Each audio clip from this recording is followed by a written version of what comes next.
I request our director, Dr. Ajay Kumar, the convener of this event, Dr. Sudhir Dada, to kindly accompany our guest, Mr. Kuldeep Kumar, consultant cum trainer from Learning Links India Foundation, and occupy the distinct chair on the dais. Sir, please.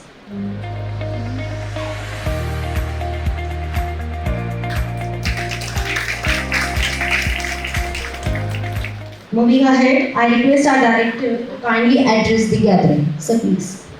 Of late, the All India Council of Technical Education has given a mandate to create the digital literacy financial training program for Learning Links Foundation, whereby the students and especially the NSS members will be entrusted with the responsibility to make the vulnerable sections of society and the students, the section of society, the socio-economical marginalized, who could be not be able to understand the financial literacy, financial inclusion, as far as the new system which is emerging, Digital India, digital financial system. We have to create trainers over there. The aim of this project is to create trainers, and these trainers will be creating awareness amongst the target groups with basic tenets for financial planning, financial management, several government schemes which has been there for the downtrodden people, leveraging of technology to overcome the challenges and to assess the financial information and its awareness. Further, they have to share information on investment schemes to the target groups, enable them to safeguard themselves against financial frauds and exploitative financial schemes. The aim of this project that you will train a target group of youth from 15 years to 29 years, urban poor, micro entrepreneurs, small enterprise owners, farmers, artisans, rural women, housewives, and students 15 years and above. And this is to be implemented in the state of Delhi. What is going to be the expected outcome of this project? You have to make the target population aware about the various financial literacy, empowering them to make the right financial decisions. Right? Integrate the financial literacy contents in the existing program, training, central government ministries and state governments and their agencies. Then capacity building of central and state governments, agencies, universities, and integrate the financial literacy of the program. This concept of Jadu Gindigi, there will be various sessions of this program. All of you and your family members, and especially the mother, is taking care of the financial aspects.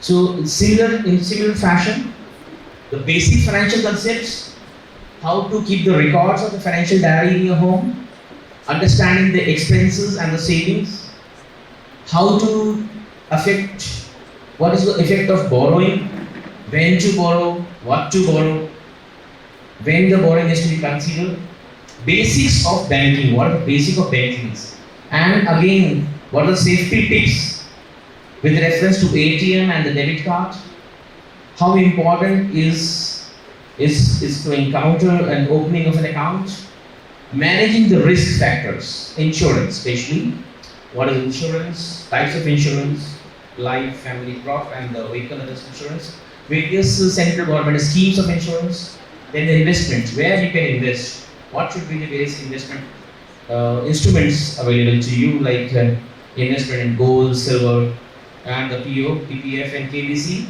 government pension schemes, and many more schemes of the government. Then what exactly should be the financial planning, and the of late, the power of mobile. How can we be able to use the mobile for the financial planning? Right? These things will be the key aspects of this training session. So obviously, the girls will be using it and the boys will be using it. This is going to be a very important session for your development, for you as a person also, and to create these things to other people who are in need of this. So all the other NSS volunteer will feel that they have got a responsibility to be trained all the nitty-gritty of the session and make themselves aware and kindly upload the work which you do after this literacy program on your Facebook account, so that you can say that you've been doing your path as there is digital literacy financial training program is concerned. It's mandate put forward by the All India Council of Technology. With this, I keep my fingers crossed that you're going to give a new dimension, new learning experience. Thank you very much, students. Now, I request our guest of today's event, Mr. Kuldeep Kumar, consultant cum trainer from Learning Links India Foundation.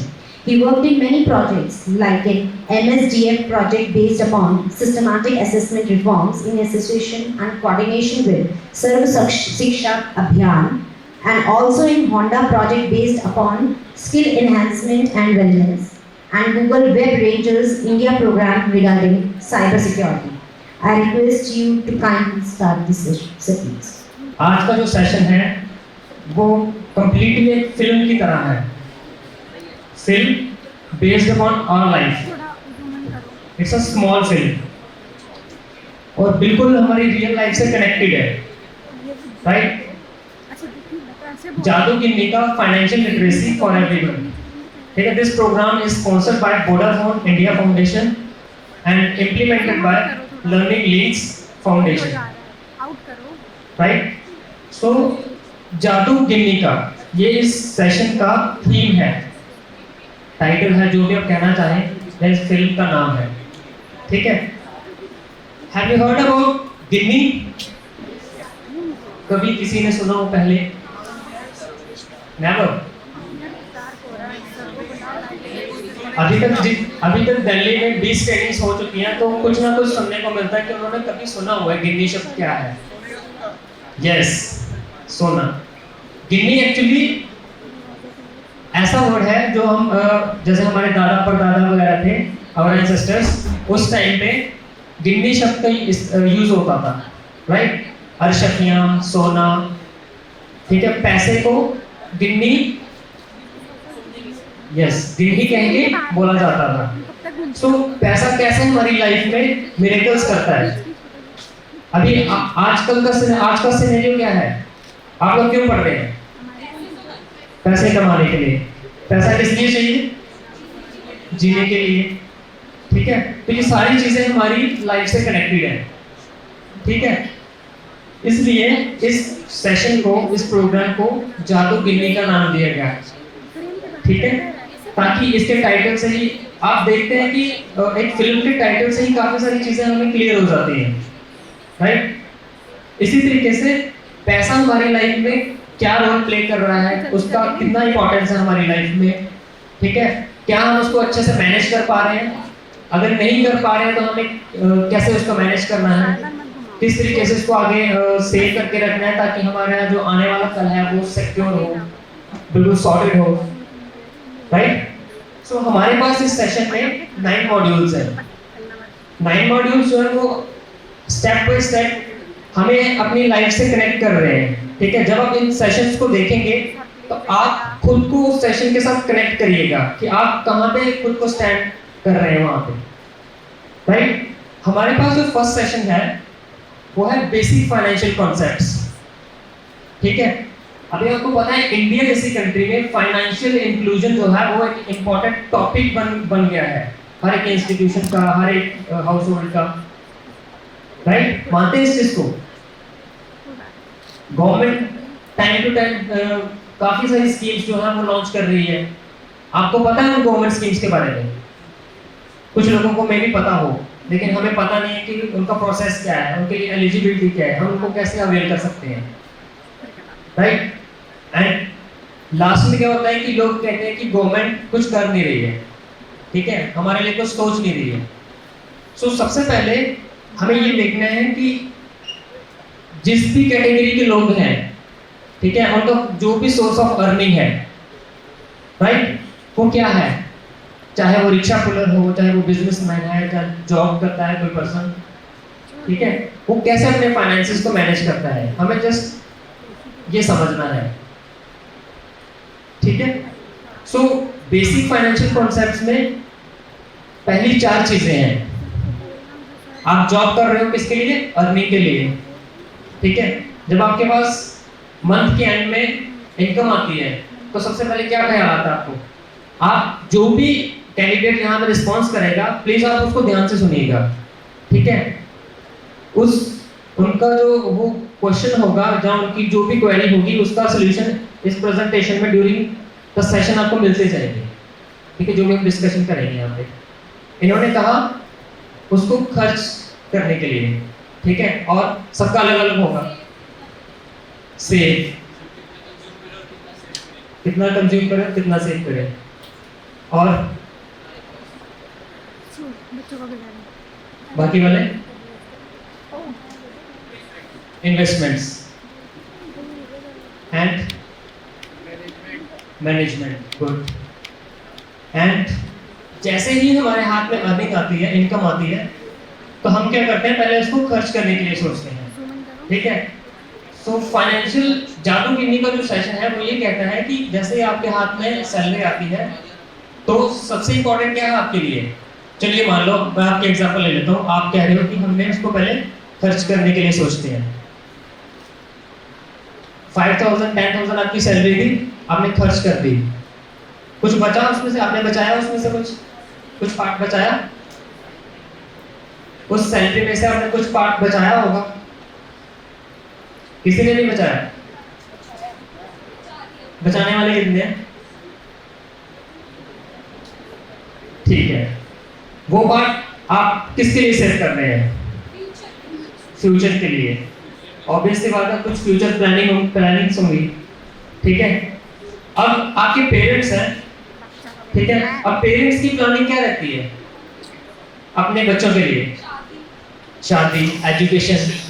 Yes yes, relevant question, answer है, ठीक है। शादी, education. तो आपको क्या लगता है वो जो इन्वेस्टमेंट कर रहे हैं वो उन्होंने सडनली कर दी है? वो एक प्रोसेस था, ठीक है, जो रेगुलर बेसिस पे वो सेविंग कर रहे थे, राइट। सो कुछ लोग क्या करते हैं, जैसे उनके हाथ में उनका इनकम आता है वो खर्च करने के लिए सोचते हैं, लेकिन कुछ लोगों की लॉन्ग टर्म प्लानिंग होती है, ठीक है। जैसे उन्होंने बच्चों की मैरिजेस करनी है, एजुकेशन पे खर्चा करना है, तो उनका पूरा प्लानिंग रहता है, ठीक है। मैं भी आपके सामने एक टीजर प्ले करने जा रहा हूँ जिससे आपको एक आइडिया हो जाएगा कि इस सेशन में हम कौन कौन से टॉपिक्स और एस्पेक्ट्स जो हैं वो कवर करेंगे, राइट। नमस्कार दोस्तों, आर्थिक दुनिया की इस जादुई यात्रा में आपका स्वागत है। मैं गिन्नी हूँ, मैं पैसा हूँ, मैं धन हूँ। मैं और मेरे मित्र विजय आपके साथ अगले कुछ सत्रों में शामिल होंगे। हम वित्त के मूल सिद्धांत तथा अपने व्यक्तिगत वित्त के बुद्धिमत्तापूर्ण प्रबंधन के विषय में चर्चा करेंगे। नमस्कार दोस्तों, मैं विजय हूँ। मुझे हमेशा अपने धन की चिंता रहती है। मैं बेहतर वित्तीय निर्णय लेना चाहता हूँ, पर जब मैं बहुत सारे ऐसे वित्तीय शब्दों को सुनता हूँ जिन्हें मैं समझता नहीं हूँ, तो मैं भ्रमित हो जाता हूँ। धन प्रबंधन को समझना महत्वपूर्ण है। चिंता मत करो विजय, बताओ आप क्या जानना चाहते हो? गिन्नी, मुझे अपने धन को बचाना, धन को बढ़ाना और अपनी देनदारियों को कम करना सीखना है। मुझे पैसे से पैसा बनाना और अपनी वित्तीय जोखिमों का प्रबंधन करना भी बताएगा। हाँ, मैं आपको ब्याज और चक्रवृद्धि सिद्धांत की शक्ति के बारे में भी बताऊंगी और बीमा के बारे में भी। गिन्नी, बैंक और मोबाइल वॉलेट के बारे में बताना मत भूलिएगा, मैं इनसे थोड़ा डर जाता हूँ। जरूर विजय, आपको किसी चीज से डरने की जरूरत नहीं है।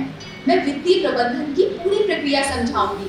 और गिन्नी, आप वित्त प्रबंधन में सहयोगी सभी सरकारी योजनाओं की जानकारी भी हमें अवश्य देना। हाँ विजय। दोस्तों, क्या आप जादू के लिए तैयार हैं? और इस प्रोग्राम का एक ऑब्जेक्टिव है, जो भी हम चीज करते हैं लाइफ में उसका कोई ना कोई ऑब्जेक्टिव होता है, राइट, एग्री, ठीक है। So it's an awareness programme. जो भी इसमें चीजें आपको इंपॉर्टेंट लगेंगी या जो है इंपॉर्टेंट आपके लिए भी और बाकी वाले लोगों के लिए भी, ठीक है। सो आगे आपने इस इंफॉर्मेशन को स्प्रेड करना है, ठीक है, अपने पीयर्स में, अपने फ्रेंड्स में, रिलेटिव्स में, अपने जो आपकी सोसाइटी है, राइट। अब आप बोलोगे हमें स्प्रेड क्या करना है? वो आपको लास्ट में पता चलेगा कि आपको स्प्रेड क्या करना है, ठीक है।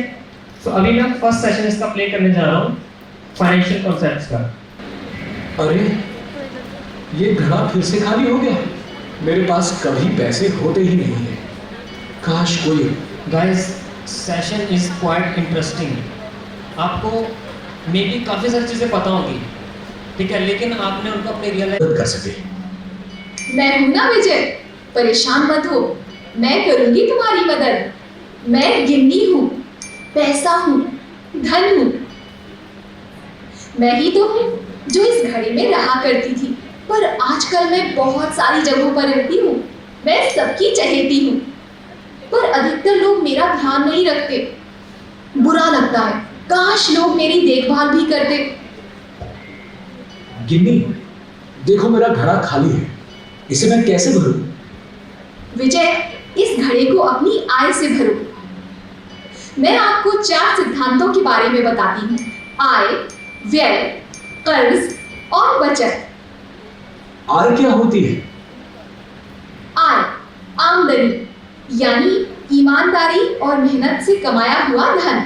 हाँ, ईमानदार और मेहनती, मेरी तरह। हाँ बिल्कुल, आप कई तरीकों से कमा सकते हैं। नौकरी कर सकते हैं, खेती कर सकते हैं, आप दुकान खोल सकते हैं या कोई व्यापार कर सकते हैं। आप सिलाई बुनाई या हस्तकला से भी कमा सकते हैं। सच में? और आमदनी हो जाए तो खर्चा भी कर सकता हूँ। हाँ और क्या, आप खाने, कपड़े, शिक्षा, यात्रा, घर, मनोरंजन आदि पर व्यय कर सकते हैं, पर आपको सावधानी बरतनी होगी। सावधानी? हाँ, क्योंकि खर्चे असीमित होते हैं पर आमदनी तो सीमित है। आप जो भी खर्च करेंगे वो जाएगा तो घड़े से ही। मतलब ये कि मुझे आय और व्यय दोनों का ध्यान रखना होगा। हाँ विजय, अगर आपके खर्चे आमदनी से ज्यादा हैं तो उधार लेना पड़ेगा, और आमदनी खर्च से ज्यादा है तो आपको बचत होगी। आप जरूरत के वक्त उसका इस्तेमाल कर पाएंगे। आप बचत के पैसे से पैसा भी बना सकते हैं। सच्ची? क्या मैं पैसे से पैसा बना सकता हूँ? हाँ, इसे निवेश कहते हैं, यानी कि पैसा लगाना। इसके बारे में मैं बाद में बताऊंगी। विजय, आप पैसा बचाया करो, नहीं तो आपको कर्ज लेना पड़ेगा। कर्ज? मुझे तो अक्सर कर्ज लेना पड़ता है। ये ठीक नहीं। आपको भविष्य में अपनी आमदनी से इसे चुकाना होगा। अगर आप बचत करते हैं तो आपके पास भविष्य की जरूरतों के लिए पैसा होगा। मैं सब समझ गया। अगर मैंने अपनी कमाई से ज्यादा खर्च किया तो मुझे कर्ज लेना होगा, और अगर मैं होशियारी से खर्च करता हूँ तो मेरा घड़ा पैसे से भरा रहेगा और मेरा आने वाला कल बेहतर और सुरक्षित होगा। बिल्कुल, ये याद रखना। फिर मिलेंगे। सो हम सबकी लाइफ में 3 तरह की सिचुएशंस आती है, ठीक है। पहली कि अगर हमारा खर्चा हमारे इनकम से ज्यादा होता है, ठीक है, तो आपको अगर इमरजेंसी में पैसों की जरूरत पड़ गई तो आप क्या करेंगे? कर्ज। किससे लेंगे? बैंक के अलावा भी लेते हैं हम कुछ लोगों से। यस, उसके बीच में भी क्या डिफरेंस है वो भी हम देखेंगे, ठीक है। डिफरेंस क्या है, और हमें अगर हम अदर देन बैंक को प्रेफर करते हैं लोन के लिए तो हमें किन किन बातों पर ध्यान रखना है। सो वहां पे हमारे पास एक वाइज बोरोइंग मेथड है। कौन सा? वाइज बोरोइंग मेथड, बुद्धिमत्ता से उधार लेना, ठीक है। कुछ ऐसे प्रिंसिपल्स हैं जिनको हमें ध्यान में रखना है। जैसे कि गिन्नी ने बताया कि हमें सेविंग क्यों करनी है। भविष्य में हमें कुछ भी, मतलब कोई भी इमरजेंसी हो सकती है। अगर हमारे पास प्रॉपर सेविंग्स होंगी तो हम किसी भी चीज़ को, किसी भी सिचुएशन से हम ओवरकम कर सकते हैं, राइट। और चाहे आप कोई मेडिकल के रिलेटेड कोई प्रॉब्लम हो, या घर में कोई पर्सनल प्रॉब्लम हो, कुछ भी हो, बच्चों की स्टडीज़ को लेके हो, मैरिज को लेके हो, कुछ भी, ठीक है। तो सेविंग का एक सिंपल सा ये कॉन्सेप्ट है। अब नेक्स्ट है फाइनेंशियल डायरी, ठीक है।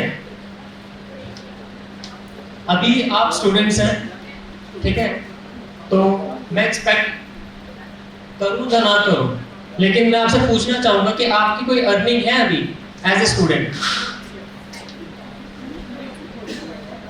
अर्निंग नहीं है, राइट? लेकिन एक्सपेंसेस हैं, ठीक है? सो एक एग्जांपल के तौर पे आप इस मंथ का मुझे बता सकते हैं कि आपने इस मंथ किन किन चीजों पे कितना खर्च किया एक्टिविटी वाइज? मे बी कुछ चीजें बता पाओगे आप, लेकिन मोस्टली चीजों को आप स्किप कर दोगे, ध्यान में नहीं होगी, ठीक है?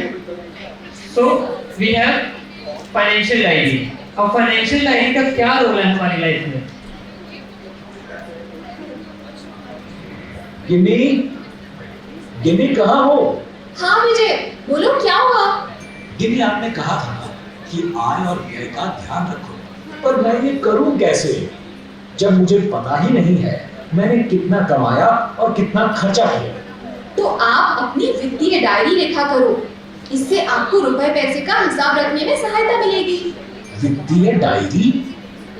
विजय, ये बहुत ही आसान है, चलो मैं बताती हूँ डायरी में कैसे लिखना है।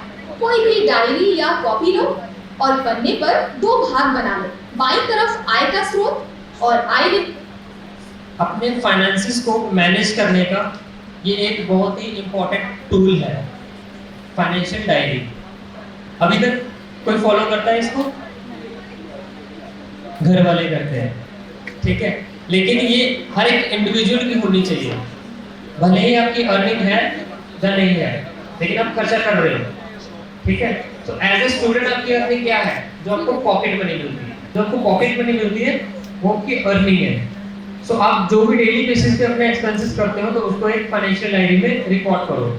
अब उसका क्या बेनिफिट होगा वो हम आगे देखेंगे। देखो, और दाईं तरफ किस पर खर्चा किया वो और व्यय रुपए में। थोड़ा सा मुश्किल है। बिल्कुल भी नहीं, चलो एक उदाहरण देखते हैं। आज 1 जनवरी 2017 है, आपको तनख्वाह मिली? हाँ, मुझे मेरी मासिक मजदूरी के 5,000 रुपए मिले हैं। और इसके अलावा कुछ? हाँ, मैंने कुछ ताड़ के पत्तों की टोकरियां बेच के 200 रुपए कमाए, जो मैंने और मेरी पत्नी ने खाली समय में बनाई थी। शाबाश! अब आपने जो भी खर्च किया है वो बताओ, छोटा बड़ा सब कुछ।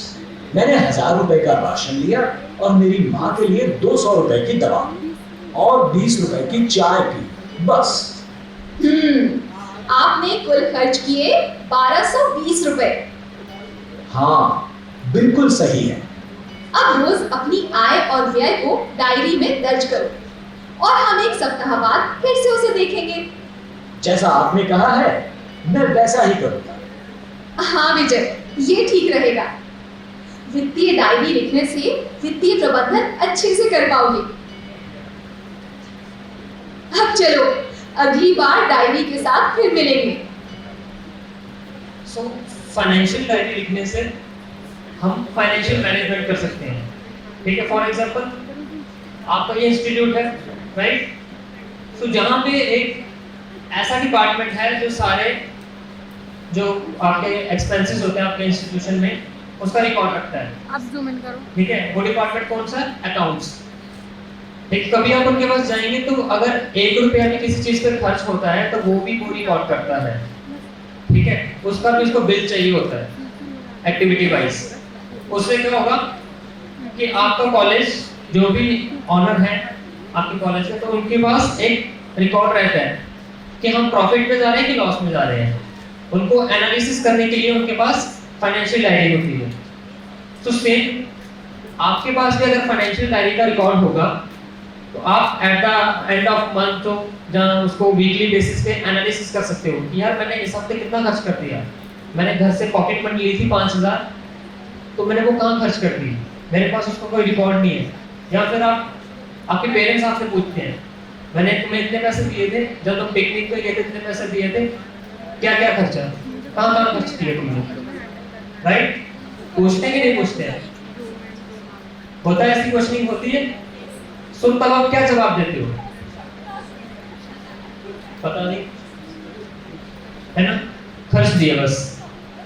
लेकिन अगर आपको थोड़ा सा मैनेज करना है इन चीज़ों को, अगर आपके पास फाइनेंशियल डायरी में ये सारी चीज़ें रिकॉर्ड होंगी, जैसे उसने बताया कि 20 रुपए की चाय, ठीक है, मतलब मैं भी जब कॉलेज में था तो हम ये सारी चीज़ें इतने वो इनकी इतना ध्यान नहीं रखते इन चीज़ों के लिए कि इनको रिकॉर्ड करने की ज़रूरत है, ठीक है। लेकिन फाइनेंशियल डायरी का कॉन्सेप्ट ये कहता है कि आप 1 रुपए भी खर्च कर रहे हो उसका रिकॉर्ड रखो, ठीक है। सेम केस क्या होता है बैंकिंग सिस्टम में, क्या होता है देखा है आपने, अगर आपको आपकी सेविंग का रेट ऑफ इंटरेस्ट मिला है तो उसमें 5,000 इतने पैसे वो भी ऐड होते हैं, मिलता है कि नहीं मिलता आपको। सो वो इस तरीके से ये सारी चीजें मैनेज करते हैं, आपको भी इसी तरीके से फाइनेंशियल डायरी अपने डेली बेसिस पे मेंटेन करनी है। और जब आप लोगों को आउटरीच करोगे, ठीक है, अब जैसे मैं बेसिक चीज बताता हूँ आपको, हमारे लिए शायद हम अपने पर्सनल लेवल पे ये सारी चीजें मैनेज करते हैं, भले ही हम फाइनेंशियल डायरी नहीं लिखते हैं, लेकिन जो इकोनॉमिकली बैकवर्ड लोग हैं, ठीक है, वो कमाते तो हैं डेली बेसिस पे, लेकिन जब आप उनसे, आपको कोई फ्रेंड होगा या आपके आस पड़ोस में कोई ऐसे लोग होंगे, आप देखते हो कि उनको ये सारी काफी सारी प्रॉब्लम्स हैं, राइट। तो आप अगर आपसे वो कोई सॉल्यूशन मांग रहे हैं तो आप कैसे सॉल्यूशन दोगे उनको, ठीक है।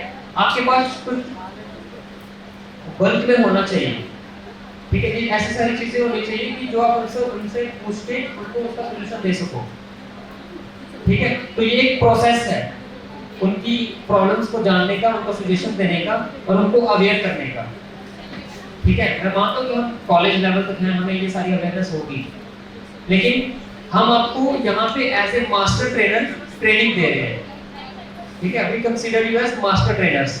तो जब आप लोग इस प्रोग्राम को आउटरीच करोगे तो वोडाफोन फाउंडेशन इंडिया आपको सर्टिफिकेशन देगा, ठीक है, मास्टर ट्रेनर का। तो वोडाफोन इंडिया फाउंडेशन का सर्टिफिकेट काफी वैल्यू रखता है, राइट।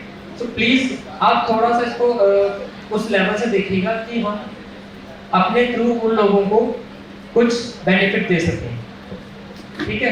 हम फाइनेंशियल इंक्लूजन की बात करते हैं, डिजिटलाइजेशन की बात करते हैं, आपको क्या लगता है कि डिजिटलाइजेशन पूरे इंडिया में हो गया? नहीं, जनधन अकाउंट ओपन होने पे 0 बैलेंस पे, क्या सबके खुल गए? नहीं, इंडिया के कुछ ऐसे पार्ट्स हैं जहाँ पे इंटरनेट कनेक्टिविटी नहीं है, बैंक्स नहीं है, ठीक है, ये गवर्नमेंट स्कीम्स तो दूर दूर तक उनके दिमाग से बाहर है, तो उनको इस चीज के बारे में कैसे पता चलेगा, ठीक है। एक प्राइम मिनिस्टर जहाँ एक कंट्री का हेड उसको अकेले नहीं कंट्रोल कर सकता, राइट, हमारा भी इसमें रोल है,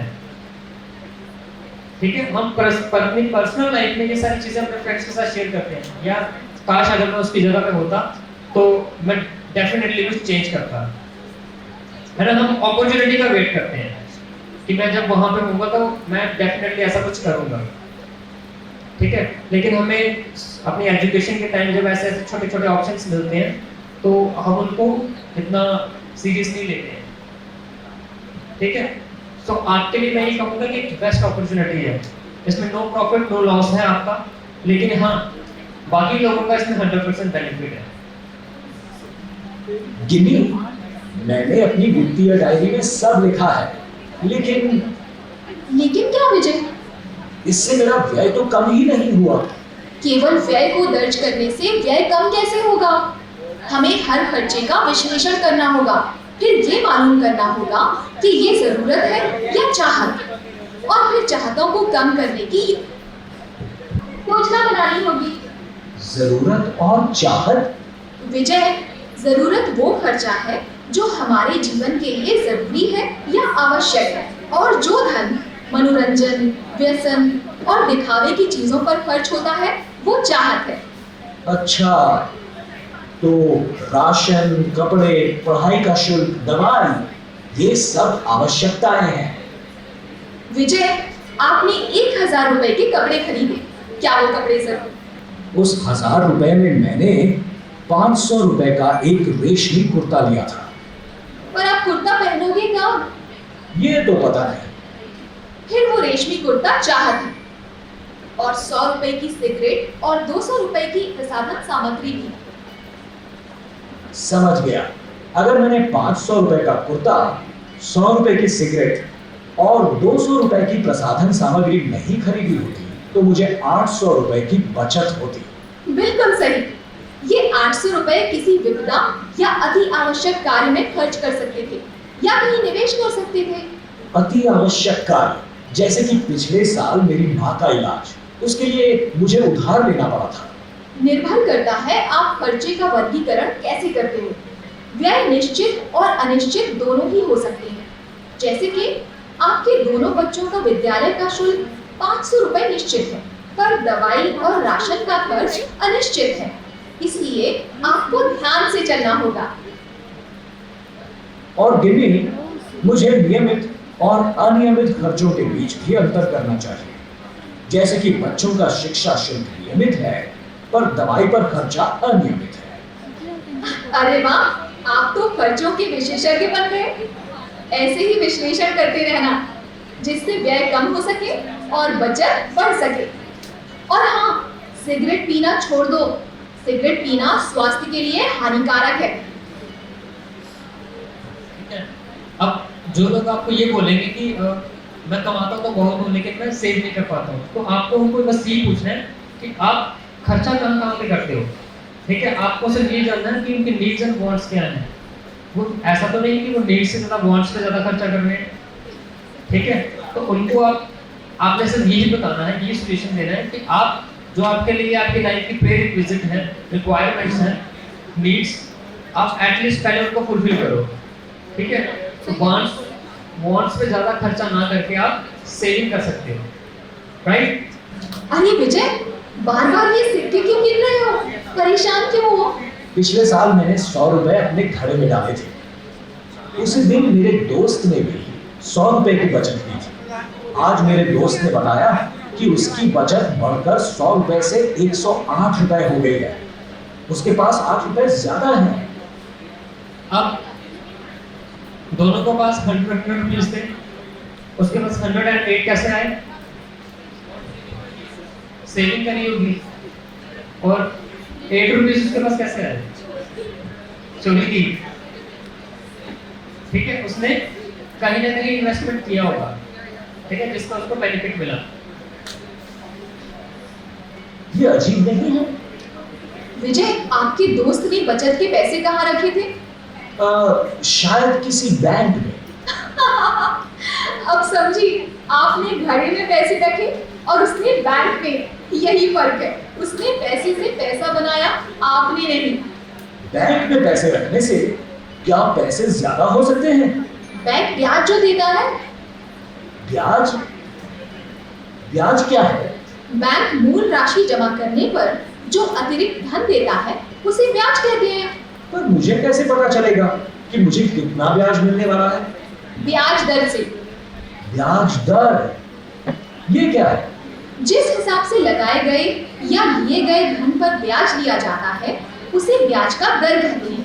आमतौर पर इसे वार्षिक प्रतिशत के रूप में गिनते हैं। जरा अच्छे से समझाओ। चलो एक उदाहरण लेते हैं। माना कि आपके बैंक खाते में 100 रुपए हैं और बैंक की वार्षिक ब्याज दर 4% है। प्रतिशत मतलब प्रति सैकड़ा, तो 4% हुआ 4 रुपए। इसलिए आपको एक साल में 4 रुपए अतिरिक्त मिलेंगे। समझा। मेरे दोस्त को 8 रुपए ज्यादा मिले, मतलब बैंक की वार्षिक ब्याज दर 8% है। बिल्कुल सही विजय। बचत पर एक साल में कमाया हुआ ब्याज बराबर ब्याज दर प्रति वर्ष गुणा बैंक में रखा हुआ धन भाग 100। मैंने अपना पैसा घर पर घड़े में रखा, इसलिए मुझे ब्याज नहीं मिला। बिल्कुल। अगली बार से अपनी बचत को बैंक या ऐसी किसी संस्था में रखो जो ब्याज देती हो। समझे? अब मान लो कि मैं कुछ सेविंग कर रहा हूँ और मेरे पास इन्वेस्टमेंट्स के ऑप्शंस नहीं है। ठीक है, तो मुझे क्या करना चाहिए? सबसे पहले अपनी सेविंग को बैंक में डिपॉजिट करवाना चाहिए। राइट, ताकि मैं कुछ उसमें इंटरेस्ट अर्न कर सकूं। तो जिनके पास इन्वेस्टमेंट के ऑप्शंस नहीं है और वो सेविंग कर रहे हैं कुछ, तो आपने उनको ये बताना है कि आप घर में रखने की बजाय बैंक में पैसा डिपॉजिट करवाइए, ठीक है। और काफी जगह तो ऐसा देखने को मिलता है कुछ लोगों के अभी भी अकाउंट्स नहीं है। अब जैसे हमने रिसेंटली 2-3 एनसीसी की ट्रेनिंग्स करी, तो उसमें कैडेट्स कहते हैं कि सर मेरा तो अभी तक अकाउंट ही नहीं है। अब जो गवर्नमेंट स्कीम्स आ रही हैं वो हमारे अकाउंट के साथ ही मिलती हैं हमें, ठीक है, हमारे अकाउंट के साथ लिंक होती है। सो जब तक हमारा अकाउंट नहीं होगा हम उसको अवेल नहीं कर सकते हैं, ठीक है। तो आपने सबसे पहले चीज हमको ये बतानी है सेविंग के रिगार्डिंग। कैसे हो विजय? और ये आप सिलाई मशीन की प्रचार सामग्री क्यों देख रहे हैं? गिन्नी, मेरी पत्नी खाली समय में कमाने के लिए सिलाई मशीन लेना चाहती है। सिलाई मशीन 5,000 रुपए की है, पर हमारे पास 4,000 रुपए की है, इसलिए हमें 1,000 रुपए 1 साल के लिए उधार लेने होंगे। उधार किससे लूं, मुझे ये समझ नहीं आ रहा है। आपके पास उधार लेने के लिए क्या क्या विकल्प है? मैं अपने मोहल्ले के महाजन से कर्ज ले सकता हूँ, वो 20 रुपया प्रति महीना ब्याज लेता है, या फिर मैं पड़ोस के बैंक से 1,000 रुपए का ऋण ले सकता हूँ जो 8% वार्षिक ब्याज दर पर ऋण देगा। अच्छा, अब ध्यान से जो मिडिल क्लास फैमिली से लोग बिलोंग करते हैं फिर हमारी सोसाइटी में, मतलब जिनको अवेयरनेस नहीं होता इस चीज का, वो क्या गलती करते हैं, वो सोचते हैं कि मुझे बैंक में जाने की जरूरत नहीं है, मुझे अपने फ्रेंड से लोन मिल रहा है तो मैं ले लेता हूँ, इजीली मिल जाएगा, ठीक है। अब उनको ये कैलकुलेशन समझ नहीं आती है, ठीक है, ये कैसे वर्क करता है लोन सिस्टम जो है। तो वो बैंक को प्रेफर ना करके वो अपने सोसाइटी का जो साहूकार होता है, रिच पर्सन होता है, उसको प्रेफर करता है, इसने मुझे इमरजेंसी में लोन दिया है तो मेरे लिए सब कुछ यही है, ठीक है। और वो कितना उसको पे करेगा इन रिटर्न उसको पता नहीं है, आइडिया नहीं है, ठीक है। तो प्लीज आप इस चीज को थोड़ा सा देख लीजिए ताकि आप उनको जब उनसे बात करें, जब उनको इस चीज के बारे में बताएं तो वो इजीली समझ जाए, ठीक है, क्योंकि वो इस चीज में कंफ्यूज रहते हैं। आपको याद है हमने ब्याज और ब्याज दर के बारे में बात की थी? हाँ, याद है। चलो उसे आज और अच्छे से समझते हैं। मूलधन, ब्याज, अवधि और मिश्र धन को समझने से आपके सारे संदेह दूर हो जाएंगे। अच्छा, फिर बताओ। मूलधन वो है जो किसी व्यक्ति को उधार या कर्ज के रूप में दिया जाता है, जैसे कि 1,000 रुपए। अच्छा, 1,000 रुपए मूलधन है। अवधि, जितने समय के लिए आपको कर्ज लेना है। आपके मामले में ये कितनी है? 1 साल। तो अब आता है ब्याज। मुझे याद है, आपने बताया था ब्याज वो अतिरिक्त धन होता है जो बैंक मूल राशि जमा करने पर देती है या कर्ज लेने पर चुकाना पड़ता है। अगर मैं 100 रुपए रखता हूँ तो 8% के हिसाब से 8 रुपए हुए। शाबाश, तो 8 रुपए ब्याज है और 8% ब्याज दर। जब आप 8% की दर पर कर्ज लेते हैं तो आपको अतिरिक्त 8 रुपए देने होंगे। तो अब बताओ मिश्र धन क्या है? जितने रुपए मुझे वापस बैंक को देने हैं वो मिश्र धन है। मूलधन और जितने समय के लिए पैसे लिए हैं उसका ब्याज। सही कहा ना मैंने? सही कहा। ये 2 सूत्र हमेशा याद रखना। साधारण ब्याज बराबर मूलधन गुणा वार्षिक ब्याज दर गुणा अवधि वर्षों में भाजक 100 और मिश्र धन जो आपको देना होगा बराबर मूलधन और वार्षिक ब्याज। ओह, मुझे इसका अभ्यास करना होगा। अगर बैंक 1,000 रुपए पर 8% ब्याज लेता है तो 1,000 गुणा 8 गुणा 1 भाजक 100 यानी कि 80 रुपए। मतलब मुझे बैंक को 1 साल के बाद 1,000 और 80 रुपए यानी कि 1,080 रुपए देने होंगे। हाँ, अब महाजन की गणित लगाओ। एक साल में 12 महीने होते हैं, इसलिए आपको 20 गुणा 12 बराबर 240 रुपए ब्याज देना होगा। इसका मतलब मुझे साल के अंत में 1000 रुपए पर 240 रुपए यानी 1240 रुपए देने होंगे। ये तो बहुत ज्यादा है, लगभग 3 गुना। ये भी कोई बात हुई? हाँ विजय, दूसरे शब्दों में अगर 240 रुपए ब्याज है, अवधि 1 साल और मूलधन 1000 रुपए, तो ब्याज दर 240 गुणा 100 बटे 1000 मतलब 24% वार्षिक ब्याज दर है। ये महाजन तो मुझे लूट रहा है। इसका मतलब पहले मासिक ब्याज को वार्षिक ब्याज दर में परिवर्तित करके देख लेना चाहिए, फिर निर्णय करना चाहिए कि कौन सा ऋण सस्ता है। हाँ विजय, मासिक ब्याज से धोखा हो सकता है। क्या आप जानते हैं आपकी मासिक किस्त कितनी होगी? मासिक किस्त वो क्या होता है? मासिक किस्त मतलब वो धन जो आपको हर महीने लौटाना है। इसका मतलब मुझे 1080 रुपए देने हैं, तो 1080 भाजक 12 यानी कि 90 रुपए प्रति माह। अरे वाह, आप तो बड़े समझदार हैं। कर्ज लेने से पहले मासिक किस्त दे पाएंगे या नहीं, ये देख लेना चाहिए। सब अब जिस इंसान को लोन के लिए रिक्वायरमेंट है, आपने लाइव एग्जांपल्स देखी होगी, ठीक है, कि 100% अभी उस पे इतना डेट है, वो भी चुकता नहीं कर पा रहा है, ठीक है। तो जब हम लोन के लिए जाते हैं, हमें सबसे पहले ये चीज ध्यान में रखनी है कि मेरी सेविंग का इतना पार्ट है कि मैं उस लोन का या किसी भी चीज का ईएमआई दे सकता हूँ, और उसका ईएमआई कितना होगा। जैसे हम कोई 4 व्हीलर लेते हैं, ठीक है, कुछ भी, तो 4 व्हीलर हम ले तो लेते हैं, हमारे उससे कोई प्लानिंग होती है ना, ये तो कितनी इंस्टॉलमेंट देनी है और मैं वो दे पाऊंगा कि नहीं दे पाऊंगा, ठीक है। तो सेम चीज काफी सारे लोग जो हैं जिनको अवेयरनेस नहीं है, वो ऐसा ही करते हैं, इमरजेंसी में वो बिना सोचे समझे चले जाते हैं, ठीक है, और बैंक की जगह वो साहूकार के पास जाते हैं, और जहाँ पे उनको कोई इस चीज के बारे में समझा नहीं सकता, ठीक है। और साहूकार जो होता है, जो इंटरेस्ट पे पैसा देते हैं, वो पर्सन टू पर्सन वरी करता है। मान लो कि कोई अच्छा खासा इंसान के पास चला गया, तो वो उसको नॉर्मल इंसान को उसने 20% बताया, तो उसको हो सकता है 30 से 35% बताए, ठीक है। तो उनका जो लोन देने का स्टाइल है, जो वे है, वो पर्सन टू पर्सन वरी करता है।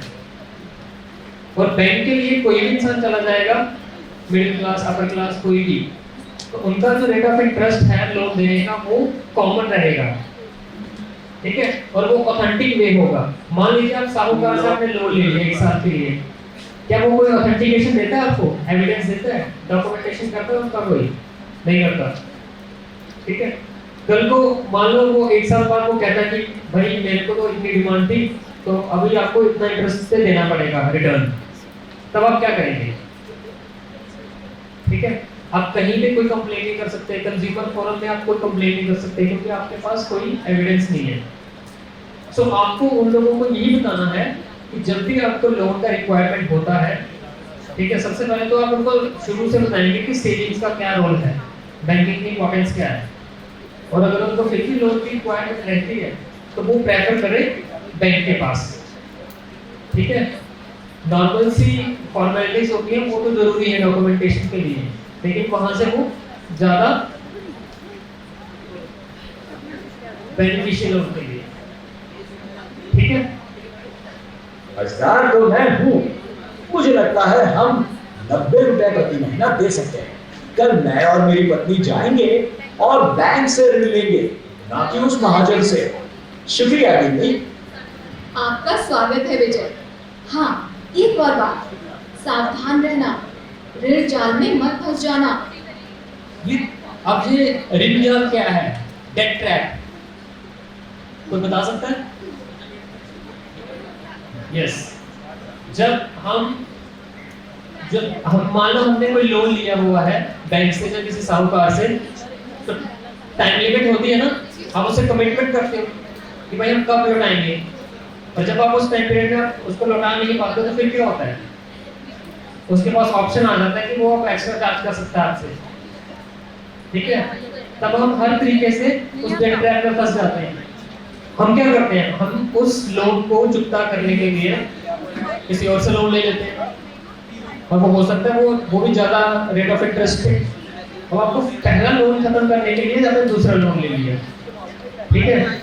पहला लोन तो खत्म कर दिया, लेकिन दूसरा आपने हाई रेट ऑफ इंटरेस्ट पे ले लिया, ठीक है। This is the debt trap situation.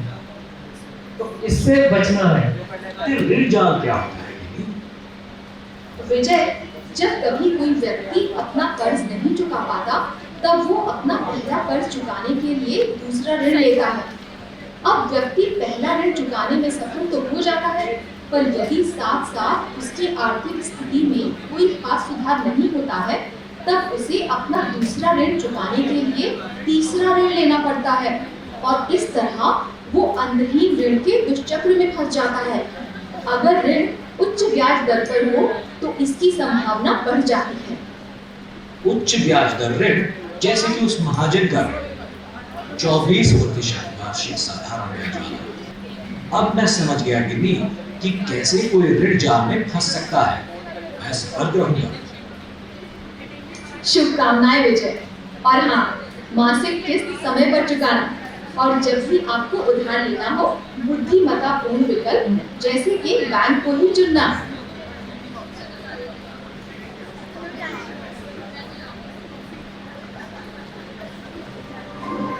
Clear है सबको लोन का कॉन्सेप्ट, ठीक है। Always follow wise borrowing method.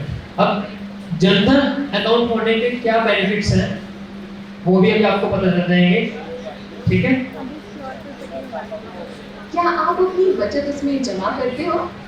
नहीं गिन्नी, नहीं सही है। मैंने बैंक खाता नहीं खुलवाया है। क्यों? गिन्नी, मेरे पास सिर्फ 1000 रुपए हैं।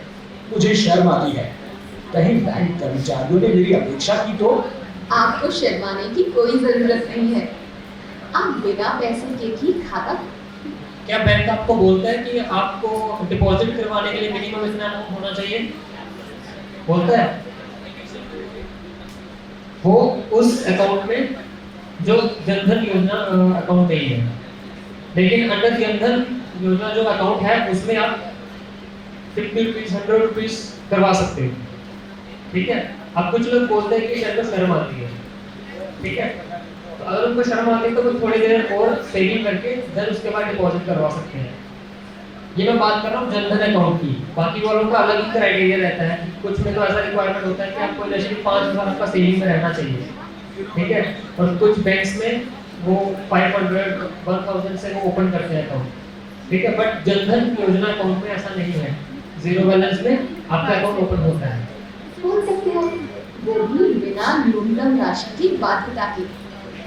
ऐसे खाते को बुनियादी बचत बैंक खाता कहते हैं, और प्रधानमंत्री जन धन योजना के अंतर्गत किसी भी बैंक में या बैंक मित्र द्वारा खुलवा सकते हो। अच्छा, लगभग बहुत सारे कागजात मांगेंगे। नहीं विजय, बैंक आपके धन की सुरक्षा सुनिश्चित करने के लिए केवल KYC को पूरा करने वाले दस्तावेज ही मांगता है। आपको केवल एक नया फोटो, एक पहचान पत्र और एक निवास प्रमाण पत्र देना होता है। बैंक अधिकारी आपको खाता खोलने का फॉर्म भरने में भी मदद करते हैं। निवास और पहचान प्रमाण पत्र जैसे कि आधार। हाँ, कई सारे दस्तावेज इस श्रेणी में आते हैं, जैसे कि आधार, पैन कार्ड, मतदाता पहचान पत्र, ड्राइविंग लाइसेंस और पासपोर्ट। पैसे का लेन देन सावधि जमा और आवर्ती जमा भी कर सकते हो। नरेगा के फायदे, रसोई गैस की सब्सिडी, पेंशन इत्यादि सीधे ही बैंक खाते से आ सकते हैं। मैंने सुना है कि बैंक खाता खोलने पर ATM कार्ड, चेकबुक, पासबुक और स्मार्ट कार्ड भी।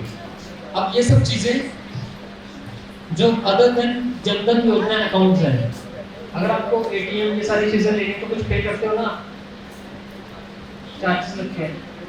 तो अंडर जनधन अकाउंट आपको ये सारी चीजें फ्री ऑफ कॉस्ट मिलती है जीरो बैलेंस अकाउंट पे।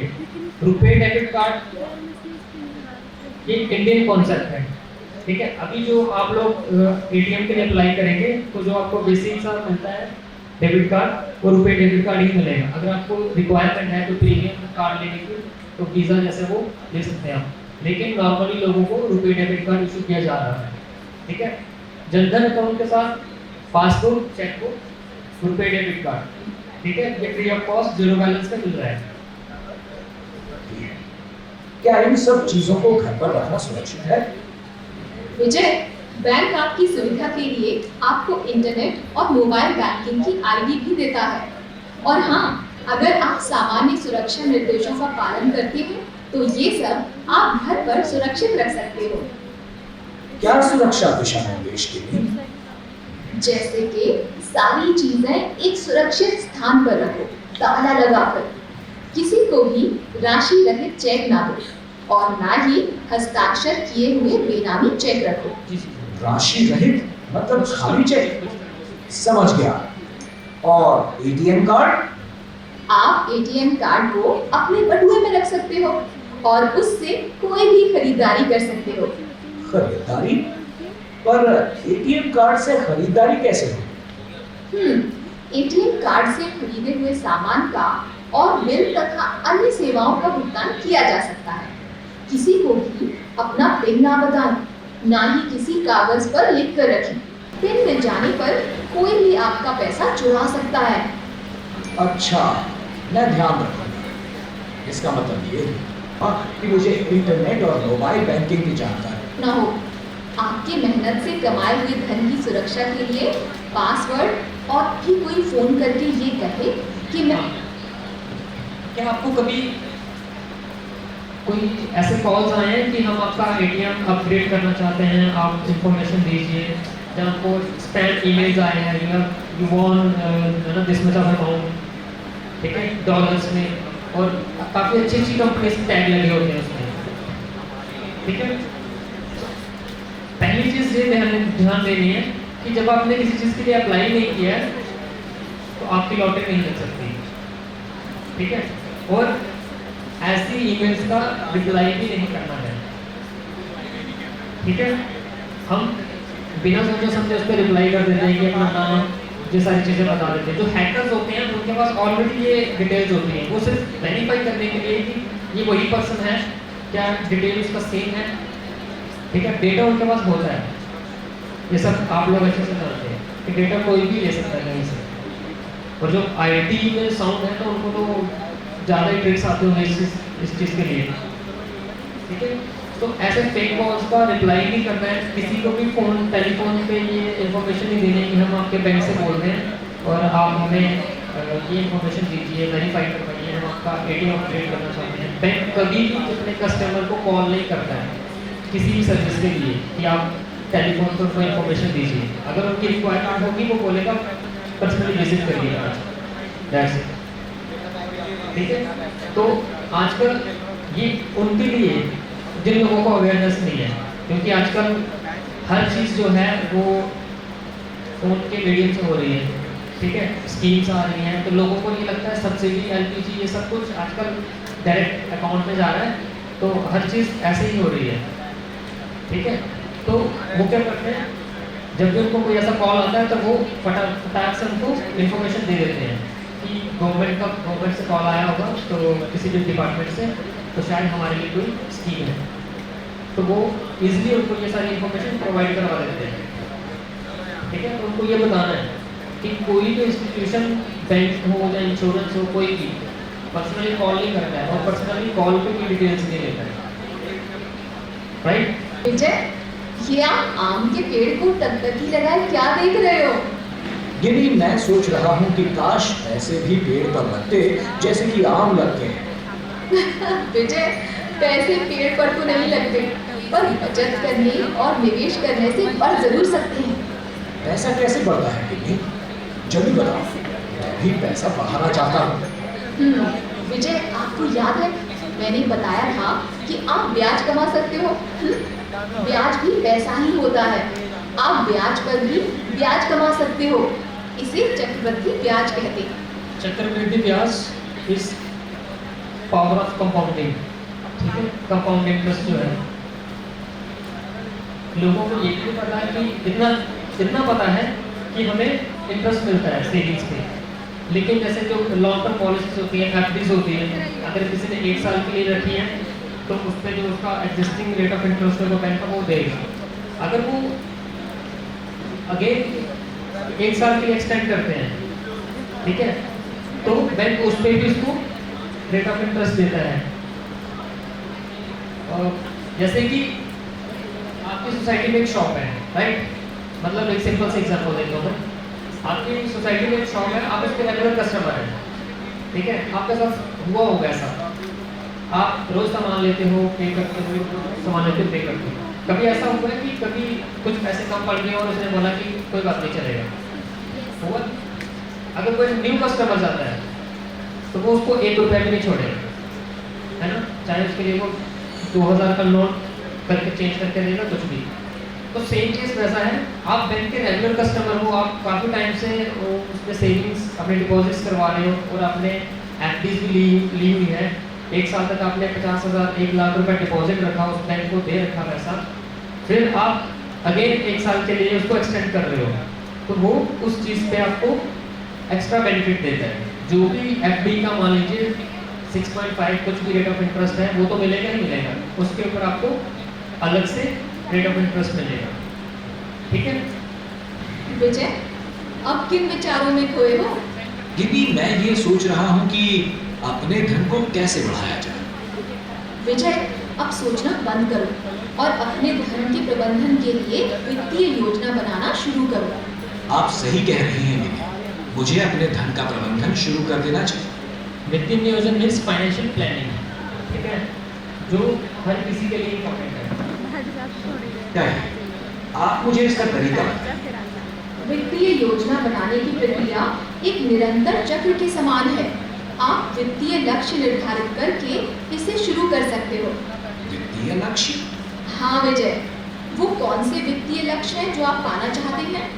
हमें एक घर बनाना है, हमें कुछ आभूषण भी खरीदने हैं, अपने बच्चों की शिक्षा के लिए पैसा बचाना है, अपनी सेवानिवृत्ति के लिए जोड़ना है और एक ट्रैक्टर भी खरीदना है।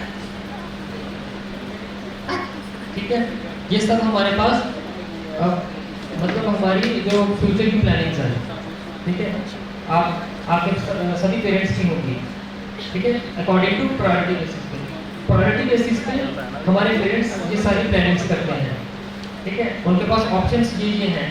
अगर हम रेंट पे रहते हैं तो हम चाहते हैं कि हमारे पास अपना घर हो, ठीक है, बच्चों की एजुकेशन कंप्लीट है, जॉब पे है तो उनकी मैरिज करनी है, जहाँ अभी उनकी हायर स्टडीज़ है तो उसके लिए उनको प्लानिंग करना है कि right.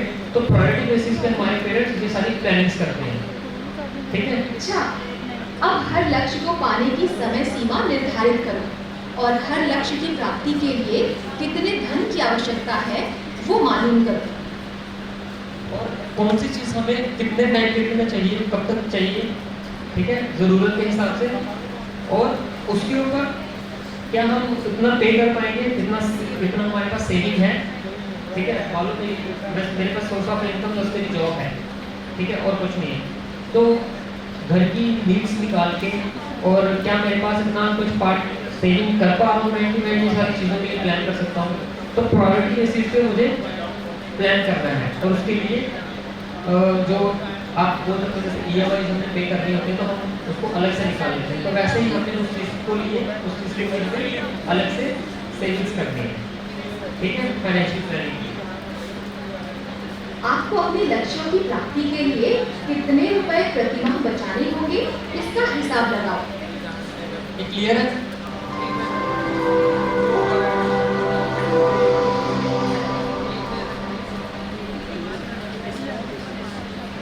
Next is mobile banking. Vijay, ये आप क्या कर रहे हो? नहीं, मैं बैंक से मेरे मोबाइल पर आए हुए मैसेजेस देख रहा हूं। अभी मुझे रसोई गैस की सब्सिडी का मैसेज आया है। वाह विजय, तुम तो बड़े समझदार हो गए हो। मोबाइल, मैसेज और न जाने क्या। अरे नहीं किन्नी, वास्तव में मेरा मोबाइल समझदार हो गया है। स्मार्टफोन यही नहीं, मैंने हाल ही में भीम ऐप पर यूपीआई का प्रयोग करके अपनी बहन को पैसे भी भेज। Most important session government schemes, Indian government schemes. ठीक है, ये भी मैं जल्दी से आपको बताऊंगा। बेसिक है, सारी नहीं बता पाऊंगा लेकिन जो बेसिक है, जो हर किसी के लिए इंपॉर्टेंट है। आप मोबाइल पर क्या देख रहे हैं? लोगों को जो अक्सर कंप्लेन रहती है गवर्नमेंट से, सरकारी योजनाओं की जानकारी लेने की कोशिश कर रहा हूँ जो कि मेरे वित्त के प्रबंधन में सहायता दे सकती है। क्या आप मेरी मदद कर सकती हैं? क्यों नहीं विजय, बताइए आपको क्या सहायता चाहिए। सरकार नागरिकों को पैसे एवं वित्त के प्रबंधन में सहायता के लिए कई योजनाएं संचालित करती है और उन्हें समय समय पर संशोधित भी करती है। देखिए, मेरी पत्नी मुझसे गांव में एक छोटी दुकान खोलने के लिए कह रही है, परंतु मेरे पास पर्याप्त धन नहीं है। तो क्या सरकार हमारा ये सपना पूरा करने में मदद करेगी? हाँ विजय, सरकार ने सूक्ष्म और लघु उद्यमों को स्थापित करने और चलाने के लिए विभिन्न प्रकार की ऋण योजनाओं की घोषणा की है। प्रधानमंत्री मुद्रा योजना ऐसी ही एक योजना है। मुझे प्रधानमंत्री मुद्रा योजना के बारे में और बताइए कि कितने लोगों ने सुना इसके बारे में? मुद्रा योजना पता है इसका क्या क्राइटेरिया है इसको लेने का, या कैसे हम अवेल कर सकते हैं इसको? इस योजना में छोटे व्यापारी गैर कृषि संबंधी व्यापार के लिए बिना जमानत के 10 लाख रुपए तक का ऋण ले सकते हैं। जो स्मॉल एंटरप्रेन्योर्स हैं, ये सिर्फ वो लोग ले सकते हैं, वो लोग in the sense for non agriculture activities के लिए आप इसको यूज़ कर सकते हो।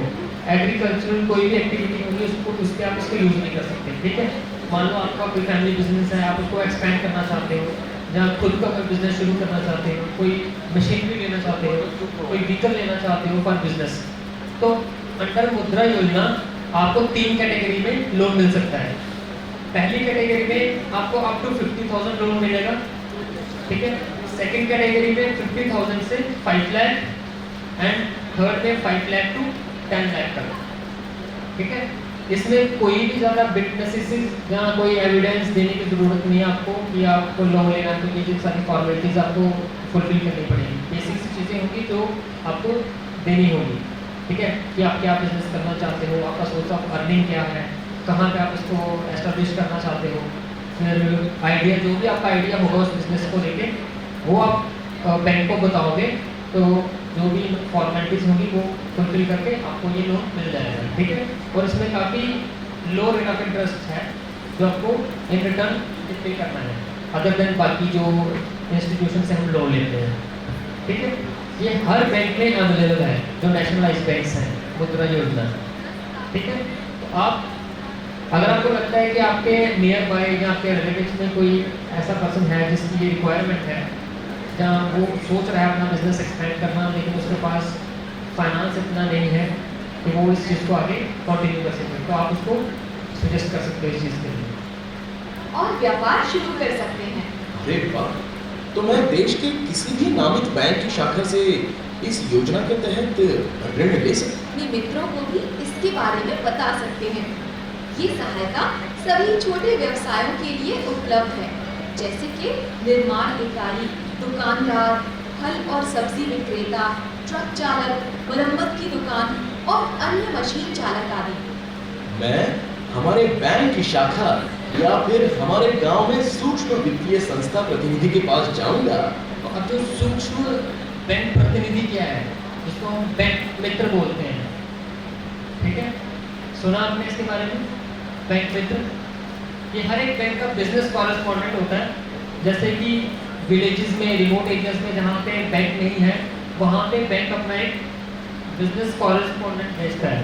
ठीक है, कि हमारे बैंक्स में ये स्कीम्स हैं और उन लोगों को बताए जो लोग फार्मिंग एग्रीकल्चर से जुड़े हुए हैं, कोई भी फसल के लिए कुछ भी करना चाहते हैं। ठीक है, तो उनको वो जाके वहाँ के गांव के हेड से बातचीत करता है, पूरा प्रोसेस बताता है ताकि लोगों को इसके बारे में अवेयरनेस हो। ठीक है, सो दैट कि लोग को उस बैंक से अवेल कर सकें।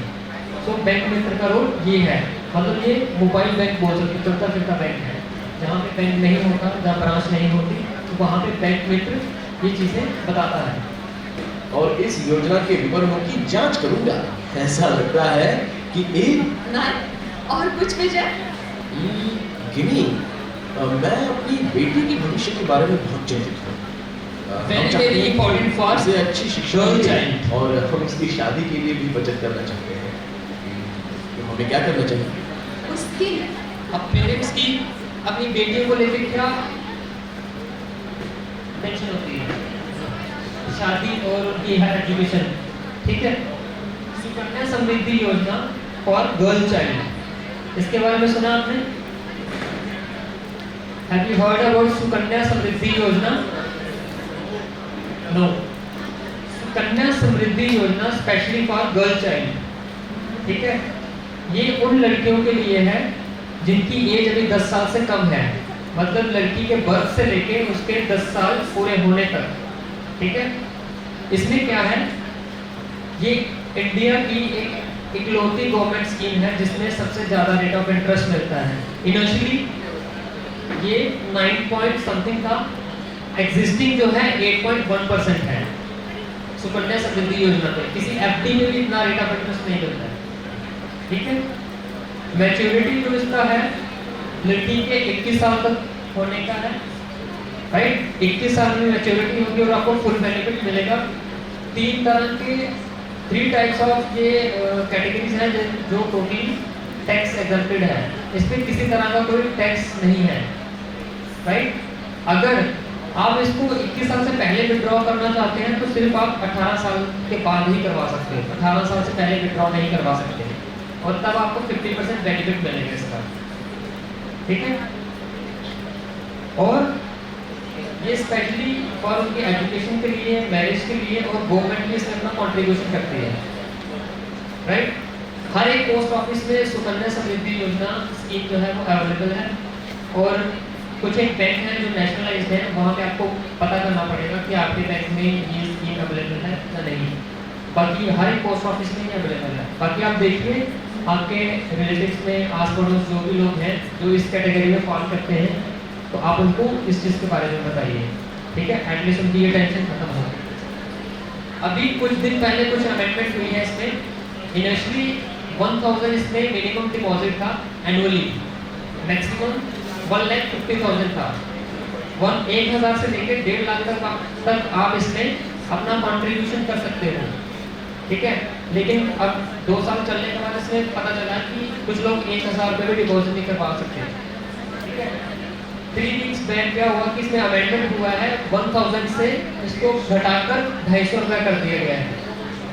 मीन्स साल का आपको 250 इसमें डिपॉजिट करना है, ठीक है। तो वो तो हर कोई पेरेंट्स कर ही देगा आराम से 250 annually. It's not a big amount, ठीक है। ज़्यादा करना चाहता कर सकते हैं, ठीक है। 21 साल इसकी मैच्योरिटी है और ये 250 रुपये से शुरू है। मिनिमम डिपॉजिट इसका 250 है, मैक्सिमम 1,50,000। क्लियर है? ये एक सुकन्या समृद्धि खाता पढ़ा है जमा की तुलना में अधिक। ये बिल्कुल सही है विजय, और हर साल ये जमा कर सकते। गिनी को चाहेंगे तो हम जीवन यापन कैसे करेंगे? मैं चाहता हूँ कि हमारा जीवन खुशहाल हो। क्या आपने कोई सेवानिवृत्ति योजना ली है?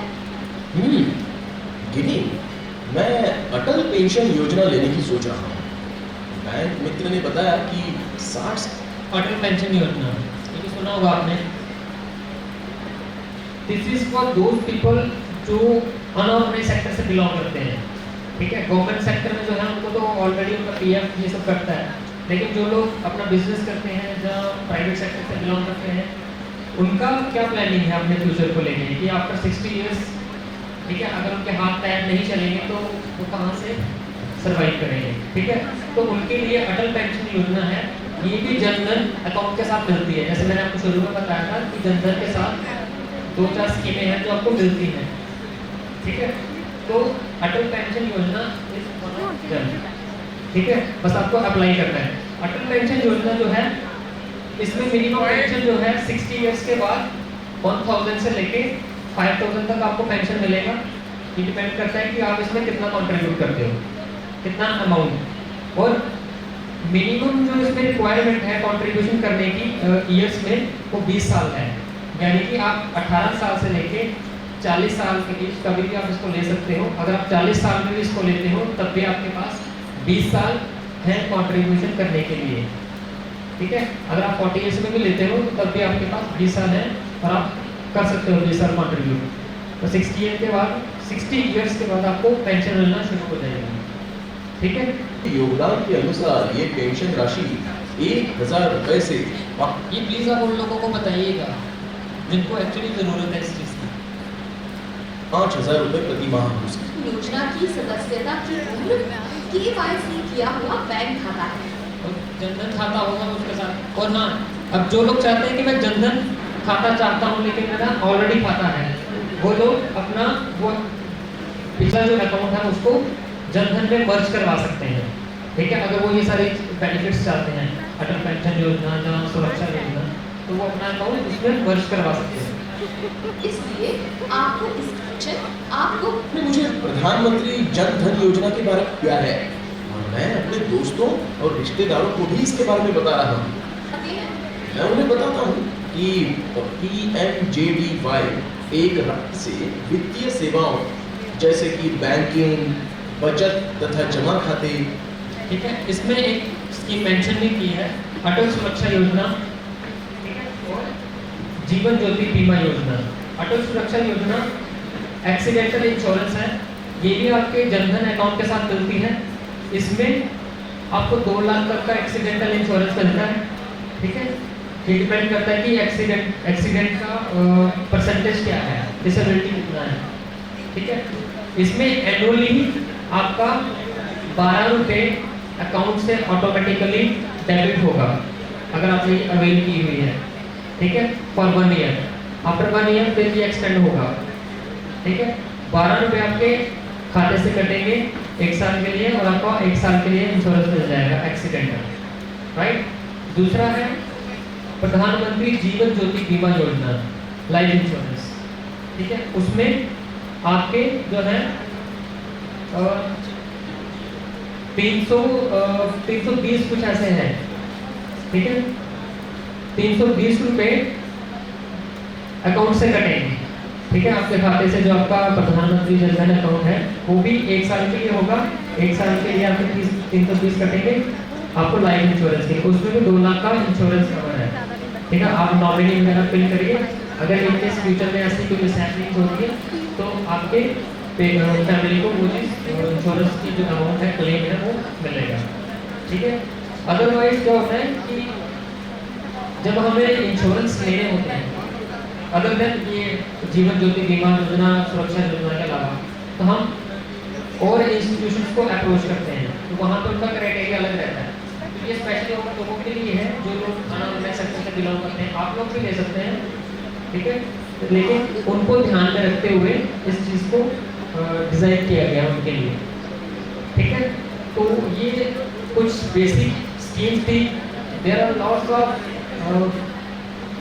गवर्नमेंट स्कीम्स, प्रधानमंत्री आवास योजना, काफ़ी सारी चीज़ें चल रही हैं, आप सर्च करिए और अगर आप चाहते हैं कि उसको अवेल करना तो उनके बारे में थोड़ा सा रिसर्च करिए और आपको वो आप अवेल कर सकते हो। किसी का question, query regarding the session? ठीक है, thank you for attending the session और आप लोगों ने काफ़ी पेशेंस रखे।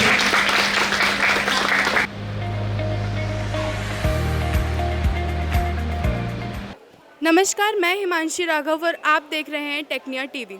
आज टाइल्स के मल्टीपर्पज़ हॉल में EDC एंटरप्रेन्योर डेवलपिंग सेल और वोडाफोन इंडिया फाउंडेशन ने मिलकर एक इवेंट ऑर्गेनाइज़ किया जिसका नाम है जादू गिन्नी का फाइनेंशियल लिटरेसी फॉर एवरीवन।